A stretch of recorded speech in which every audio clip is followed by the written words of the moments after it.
Queridos oyentes, uno tiene que mirarse en el espejo que le ponen ante uno mismo las realidades circunvecinas, porque yo soy yo en mi circunstancia, entonces en el espejo me veo yo con lo que me rodea.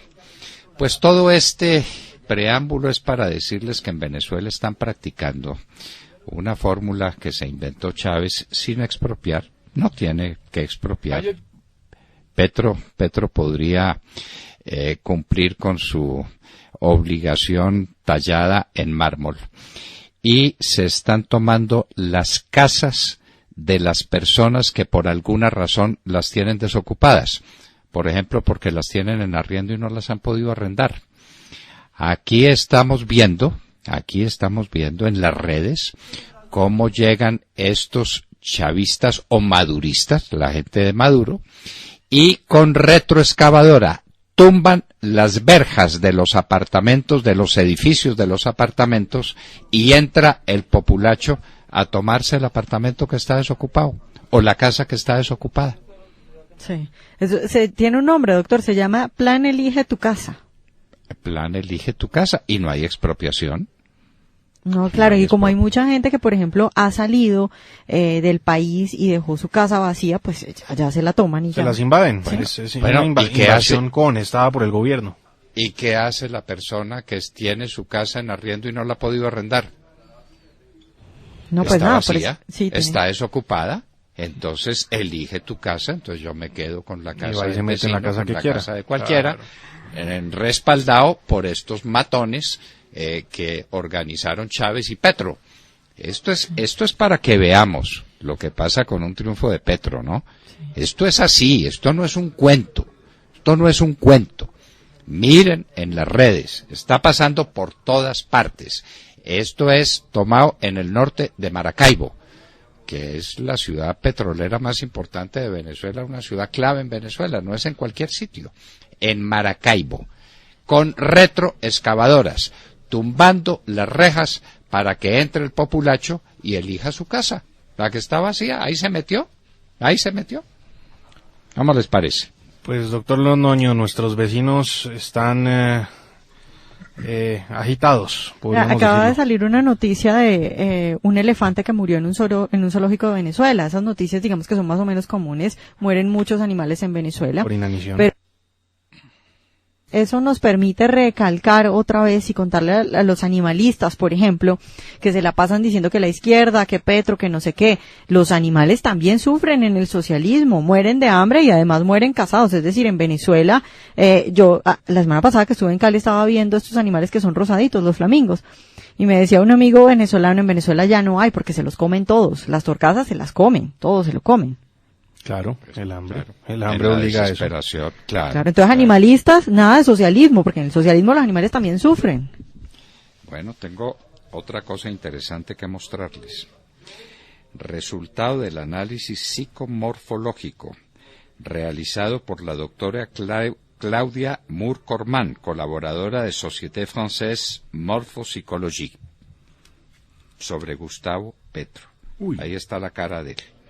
Y dice, la retracción lateral de su frente es un síntoma de un ser ingobernable, lanzado al abismo de sus creaciones mentales llenas de crueldad, reflejado en la forma de sus ojos saltones, firmes y vacíos.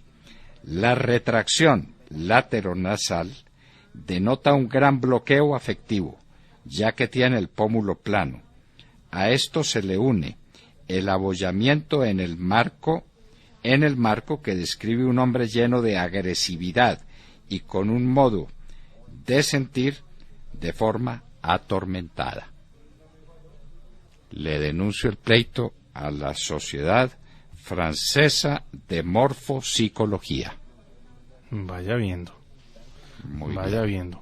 ¿Y que Petro ya reveló cuál sería su gabinete? Sí, señor, ya. Va entregando nombres y el primero que salta en la lista es el de Ingrid Betancourt como posible ministra si él llegara a ser presidente. ¿No dice de qué? No dice de qué todavía. Ha dado los nombres, pero no dice a dónde los va a ubicar. Y sigue la lista. Sandra Borda, politóloga, profesora del Departamento de Ciencia Política de la Universidad de los Andes, decana de la Facultad de Ciencias Sociales.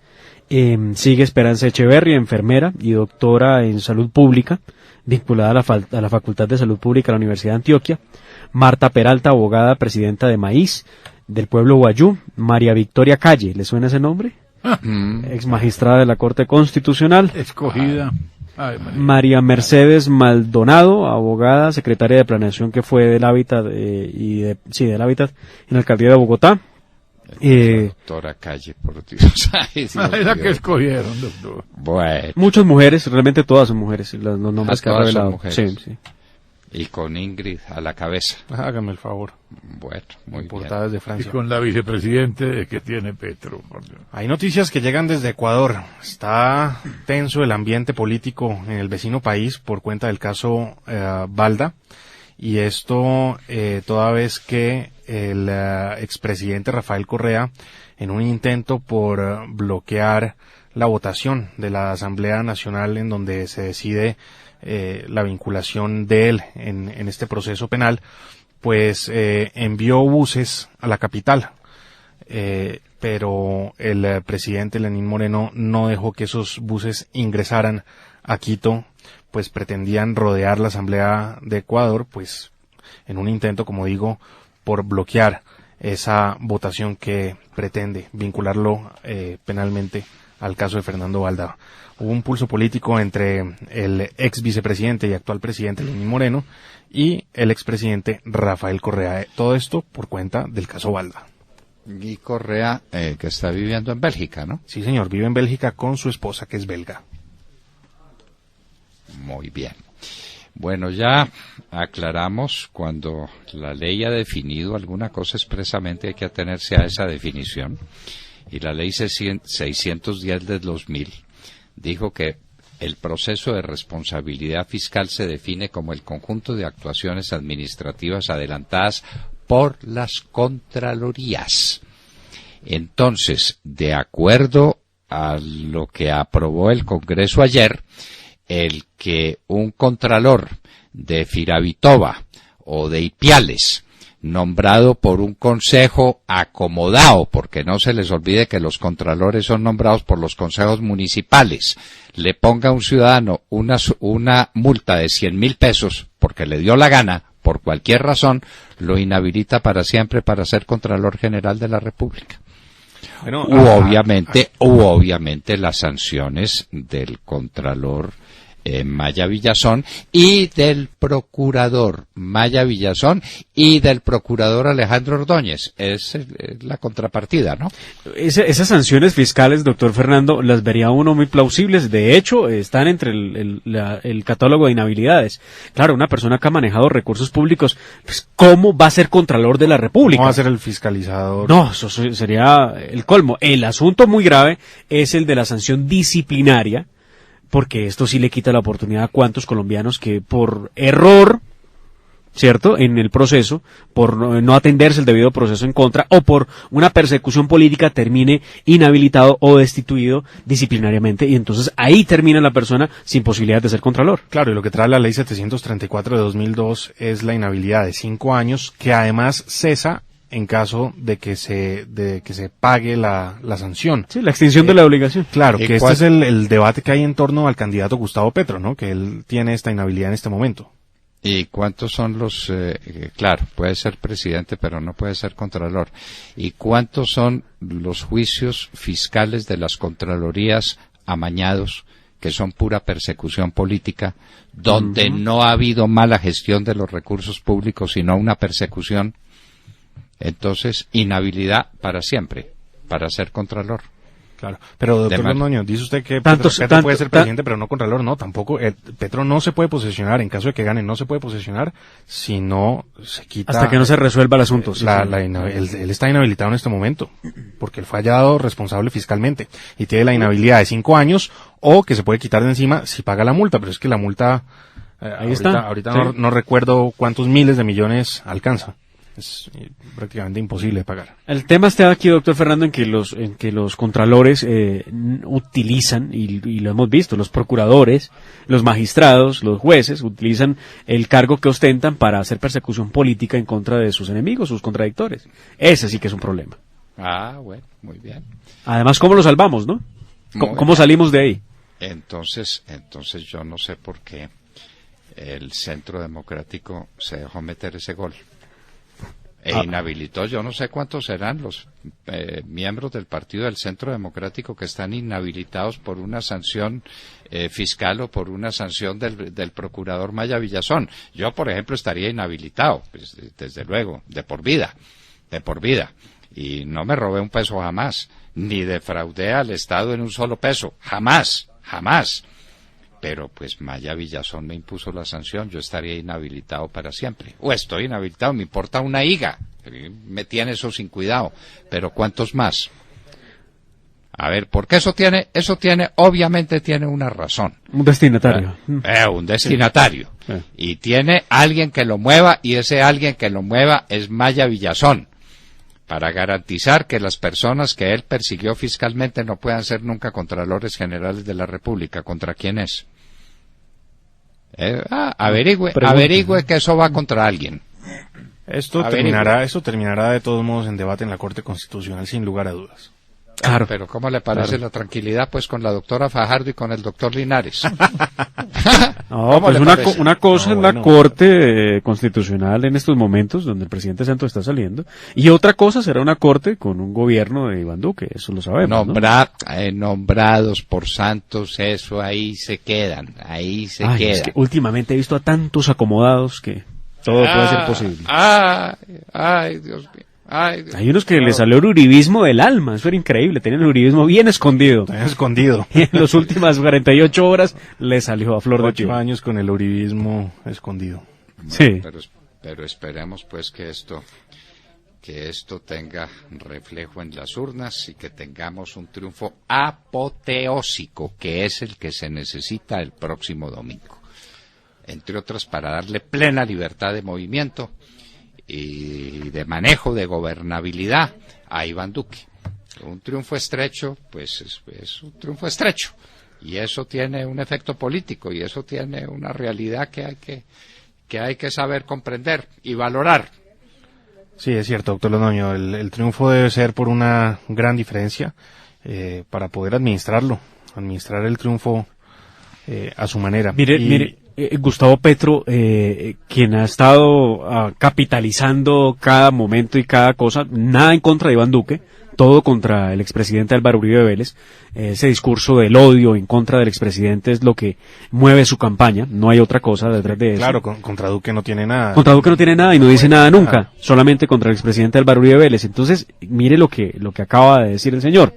Dice que él es el que va a terminar defendiendo, y dice, mire la paradoja, al presidente Uribe de la extradición.